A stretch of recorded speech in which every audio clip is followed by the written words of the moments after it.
And I'm back with Dave Lone, co-owner of Zen Kitchen. Dave, we were talking about wine and vegetarian dish pairings in our first part of our conversation. What have been your most memorable pairings? Gee, that's a really tough question. The kitchen loves to throw very odd combinations at me, and in particular, well, right now on our chef's tasting menu at this time, we have a lovely dish that has a cream sauce and some it's roasted Italian eggplant that's then being marinated overnight and wrapped in potato and fried. Very nice, and it should be a pretty straightforward pairing. Full-bodied white would really work well with it, except they've also put some pickled green beans on the plate, and adding those pickles to the plate just drives up the acidity of the whole thing and makes it a really tough pairing. And so what I ended up doing was allowing the pickles to provide the acidity on the plate, and went instead with just a slightly softer full-bodied white. Viognier, not oaked at all, still a little bit of acidity, but not too crisp, and it seems to be doing the job. Huh, excellent. That sounds good. The dish sounds like it's doing its job too. My mouth was Yeah. watering as you described it.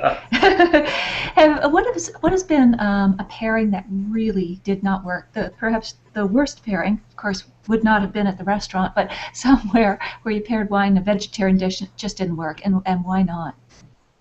I remember one of my very first pairings, and it was before I had done the Algonquin sommelier program.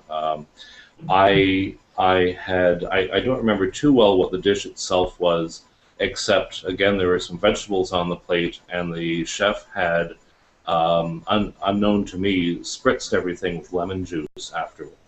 And the wine I had chosen, which was intended to add the acidity to the dish, suddenly just clashed awfully with all of this lemon juice. And people said, well, I'm just finding the whole thing is too mouth-puckering. I went back and tasted the dish and realized, oh no, there's so much acidity on the plate now. There's no way this wine could have worked. Huh. Well, live and learn. Live and taste and learn. In a restaurant, kitchens love to surprise. Yes. Sounds like a happy but challenging partnership. Challenging for sure. Okay, so you mentioned the Algonquin Sommelier program, and you now teach a course there on New World wines. New World being Canada, of course, but also United States, New Zealand, South Africa, anything that we don't think of as traditionally Old World, France, Germany, Spain, and so on. What is the most surprising thing that students learn in your course about New World wines? I think that people really learn to appreciate New World wines. I hope to share with them a passion for Ontario wines in particular, but Canadian in general, and other New World wines.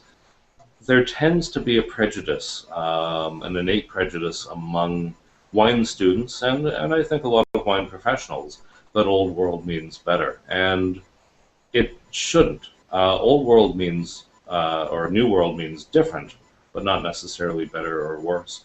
And certainly there are some New World wines that are better than a lot of Old World wines, and vice versa. It depends on the winery, it depends on the terroir, it depends on the winemaker. So many factors can go into it, and what the students learn is, hey, there are a lot of varietals out there that actually we produce better in the New World, and that maybe I can learn to love. Excellent. And what have been the biggest changes that you've seen in Canadian wines specifically, say, in the last 5 years? I think one of the biggest changes we've seen recently is the growth of appassimento style wines. It's a technique being used by a number of wineries right now. I mentioned Cave Spring earlier. They're doing one. So appassimento just means it's an Italian style of winemaking where some or all of the fruit has been dried before it's pressed. Drying the grapes concentrates the flavors and the sugars and can make for a much richer product than we'd get ordinarily. In Ontario, that is very important because with our short growing season, it's sometimes hard to get a rich red wine. And it's one of the biggest complaints about Ontario reds is they tend to be a bit thin, a little light, a little too acidic. appassimento is a good way to combat that. A traditional method of making wine that we've brought in and seems to really work for Ontario. Excellent. Is that at all related or the same as what they do with the grapes for Amarone in Italy? Yeah, well, they do a couple of things. They definitely dry the fruit, but then they also do what's called the repass of the fruit. That's where we get ripasso from. They've done a second kind of pressing of the fruit with more juice. But that's exactly where Amarone comes from. In fact, there are people making Amarone style wines in Ontario now. Wow, that's fascinating. And you've chosen an appassimento style today for us to taste. Well, you're going to taste that. I've selected a completely different wine, knowing that you are going to select that one. But maybe you can hold up the bottle so we can see the label there, Dave. This is from the Culinary Winery in Culinary Estate Winery in Niagara-on-the-Lake. I don't know how well you can see the label on Yep, this, but it's very good. Yeah. every label at Culinary is different, and they all depict in some way the family members. This particular label, this is the Insieme. It's a blend. The Insieme label represents the love affair between the parents who founded the winery. Nice. Yeah. That's great. And Yeah. you were describing some of the dishes in your restaurant that go particularly well with this wine. There was, I'm probably not going to say it correctly, but seitan and the ravioli. Maybe you can describe those dishes first, and then we can talk about why that wine would work. Seitan is a traditional Asian protein. It's made from wheat gluten. We take caramelized onion, spices, a rich stock, and mix it with the flour, and it forms a kind of a cutlet. It has the texture of a cutlet. It actually has a higher protein value than beef. We like to say that steak is just fake seitan, as a matter. We coat that right now. We do it in different applications, but right now we're coating it in a pecan crust, sautéing it, serving it up with a black rice cake and a very rich tomato jam. It really demands a big red wine. And I like something like the Insieme because it's got Cabernet and Merlot blended in. It's got the richness from the appassimento style. The ravioli, which we make fresh in-house every day, it's stuffed with mushrooms and soy.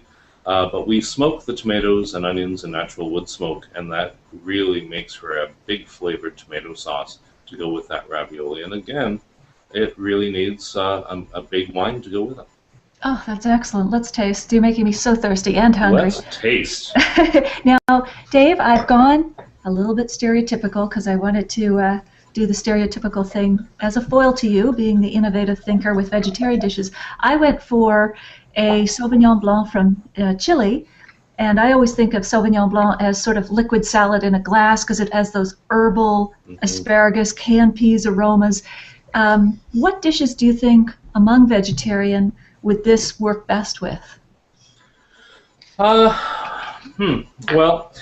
we do a couple tapas plates. One is called our Zen tapas plate. It has salad rolls, tofu in a miso glaze that's been grilled, and as well as some raw kale chips, some pickles. The acidity in the Sauvignon Blanc would work very, very nicely with that particular plate. It can handle something a little heavier, but there's so many elements on the plate. Really, my favorite with Sauvignon Blanc is just a glass on a hot summer night. That's great. That would satisfy both vegetarians and meat lovers alike. I think so. So you've already told us a lot about the wine that you have, but maybe you can describe it in terms of aromas or whatever you get from that robust red that you've got. It has a lot of earthiness to it, a lot of dried fruit notes because after all it's had dried fruit in it.